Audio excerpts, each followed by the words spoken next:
The topic for Chapter 3 is Inheritance and Class Hierarchies. The following are the chapter objectives. I'd like you to have a clear understanding of inheritance and how it provides code reuse. I'd also like you to understand how C++ determines which member function to execute if we have multiple member functions with the same name in a class hierarchy. We're also going to learn about abstract classes. We're going to cover the concept of namespaces. We're going to learn about what multiple inheritance is and how we can use it effectively. And we're also going to see an example at the end of a class hierarchy for geometric shapes. Now in 3.1, we'll talk about the introduction to inheritance and class hierarchies. So object-oriented programming lets programmers reuse previously written code saved as classes. And it saves you time because you don't have to develop new applications from scratch. Previous code, ideally it's been tested and debugged, and so this lets you get something reliable to start your new application. Now the standard library comes with some classes already defined, and this gives you a jump start in developing new applications. And you can also build your own classes, and then you can reuse them in the future. So in object-oriented programming, besides code reuse, you can take classes that exist and you can create similar classes by extending an existing class rather than start writing an entirely new class from scratch. And this new class is called the derived class, and it can have additional data fields and member functions. So we're taking something existing and we're going to augment it, we're going to add to it. And this derived class, it inherits all the data fields and the member functions from the original class called the base class. So some other terms are a subclass is a synonym for a derived class, and a superclass is another term for base class. Kind of using a genealogy metaphor, people also refer to these sometimes as the parent class and the child class. And these are general terms that apply in many object-oriented programming languages. In C++, kind of the preferred or conventional term is derived class and base class. Classes can be arranged in a hierarchy with a top-level base class. And then objects that are further down the hierarchy are more complex and less general than those that are further up. Okay, so high in the hierarchy we start with something very general, and we get more specific and more complex as we go down the hierarchy. So inheritance is analogous to inheritance in humans. So we all inherit genetic traits from our parents. Well, if we're lucky, we even might get some inheritance, could have some monetary value. We benefit from our ancestors' resources, knowledge, experience, but our experiences doesn't affect how our parents or ancestors, developed before us. Now, C++ classes usually have one parent, but they may have multiple parents. Okay, and that'll lead to this multiple inheritance that we'll talk about a bit later. Here is an example of a C++ class hierarchy, kind of using some notation from UML. So here is our top-level base class. This is the most general kind of abstract class, and then basic iOS inherits from iOS base. So this is the derived class. This is the base class. And then iStream and OStream inherit from basic iOS. Now right here in the middle is an example of here iOStream inherits from two base classes, iStream and OStream. Okay, and then we've got lots of other examples of classes here that inherit from a single class. And so this whole kind of arrangement, this whole we call this sort of a class hierarchy. Okay, now an is-a versus a has-a relationship. These are two important concepts that I think it's important that you understand the distinction, and this will help you as you're first getting started to design your own class hierarchies and to figure out how you want to represent information. So the is a relationship between classes means that every instance of one class is also an instance of the other class, but not the other way around. So a jet airplane is an airplane, okay, but not all airplanes are jet airplanes. Now the is a relationship is represented in object-oriented programming by extending a class. So to say that a jet plane is an airplane means that the jet plane class is a derived class of the airplane class. Okay, the has a relationship between classes means that every instance of one class is or may be associated with one or more instances of the other class, but not necessarily the other way around. And for example, a jet plane has a jet engine. This has a relationship. It's represented by declaring in one class a data field whose type is another class. So let's look at an example of this. So we can combine this is a and a has a relationship in one class. And the jet plane is an airplane and it has a jet engine. Okay, an airplane has a tail, so a jet plane does too because it is an airplane. Okay, now maybe that seems confusing. Here's an example C++ definition that illustrates these concepts. So you can have C++ captures both this notion of is-a and has-a. So here in this first line of the definition, we declare a class jet plane, and it extends or inherits from this class airplane. And so this is how we do inheritance in C++. And when we have inheritance, this signifies the is-a relationship.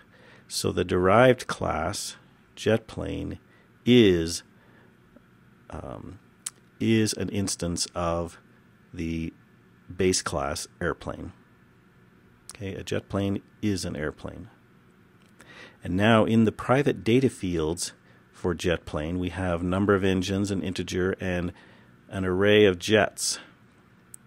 Or the name of the field is jets, and the type of jets is jet engine. So jets can have up to 4 engines. And this data field, whose type is a different class, the jet plane, this is how we designate the has a relationship. So a jet plane has a jet engine. Okay, so just in review, this inheritance idea is expressed when we inherit, when a base class is derived from a superclass. And when we have a data field whose type is another class, namely jet engine, then that means a jet plane has a jet engine. Okay, let's look at some more examples. We have a computer that has the following properties: a manufacturer, a processor, a RAM, a disk. So we can have a computer class, and it will have these 4 data fields. Now a laptop is a kind of computer. It has all the properties of a computer, the 4 we just talked about, and it has these additional features: a screen size and a weight. So a laptop is a more a specific kind of computer. So we can define a class laptop as a derived class of computer. It's going to inherit everything that a computer has, because a laptop is a computer, and then it can add its own additional data fields and methods. Now here is a UML diagram that represents this inheritance we just talked about. So here in the upper half we've got computer is a class, and here are its data fields and its member functions. And then we have a class represented here, laptop, its data fields, no methods added right now. And this arrow, this kind of a open-headed arrow, represents inheritance. And this is our example of an is-a relationship. A laptop is a computer. All right, here's the header file and the CPP implementation file for class computer. Let's look at some of the some aspects of this. Here we're referring to the standard string class, and we use the fully qualified name here, std : string. And we use these fully qualified names in the header file. But notice in the CPP, we just reference string, the abbreviated name. We don't say prefix it with std. And we can do that because in the CPP file, we have the statement using std : string. So the reason we didn't put it in the H file we'll discuss in section 3.5.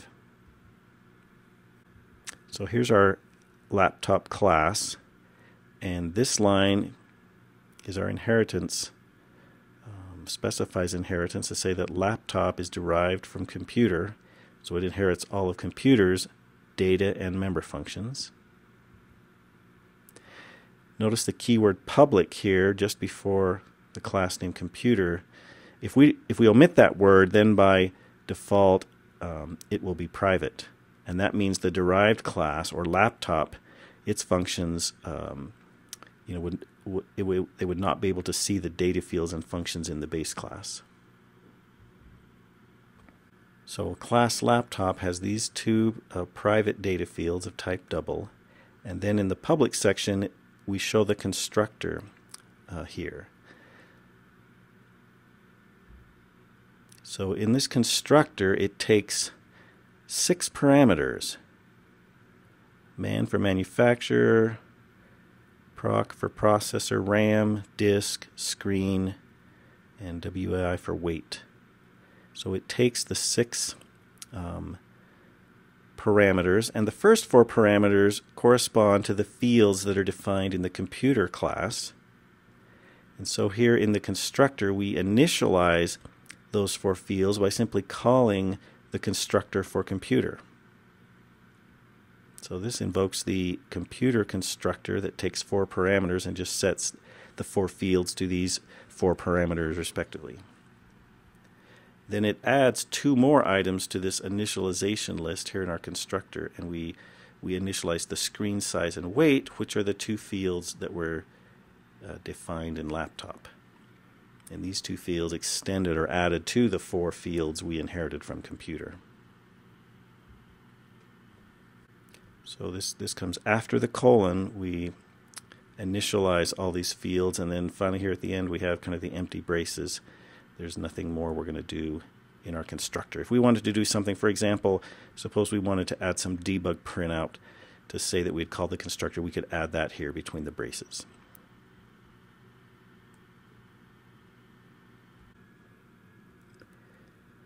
If the execution of any constructor in a derived class does not invoke a base class constructor, then C++ will invoke the no-parameter constructor for the base class.